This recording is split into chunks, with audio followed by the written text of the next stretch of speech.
Pertama, ayah kiban hukum upload foto bak Facebook dan tempel-tempel foto caleg baik inang atau agam bak pinggir-pinggir jalan.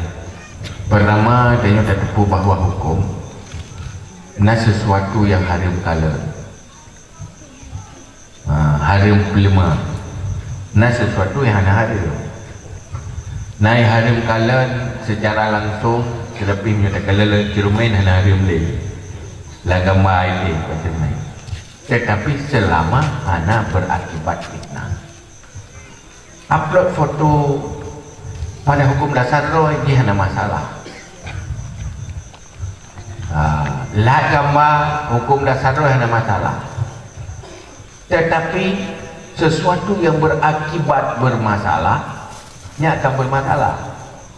Karena baik dan buruk sebuah perkara, pertama dronyan baik, lenyan akibat juga baik.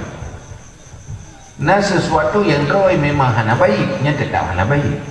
Nah sesuatu memang droi baik, tetapi akibat hana baik, maka hana ke timbul fitnah. Gara-gara tak upload foto kadro orang lain. Ya, hebat tebal-tebal persona kan? Tebal persona ini, hai memang hana rencana tengok kejadian keroi. Saya tanya, kai mehoi dik. Patah dik kenalan dik. Hai kenalan biasa mana silaturahmi, bonal silaturahmi. Ya. Mana ke silaturahmi tentang hari oleh Rasulullah ni. Nah silaturahmi yang di oleh Rasulullah nak aturan. Nah silaturahmi walaupun tak boleh silaturahmi. Kalau di silaturahmi sudah kamu sambung-sambung kan. Urangnya persoalan yang berakibat tidak baik dia menjadi tidak baik. Karena ada yang pegang yang dilarang kan cuma zina. Sesuatu yang berproses kena juga terlarang. Latak rabu. Sesuatu yang berakibat kena. Pada silaturahmi sambung pula ini yang membuat menjadi salah.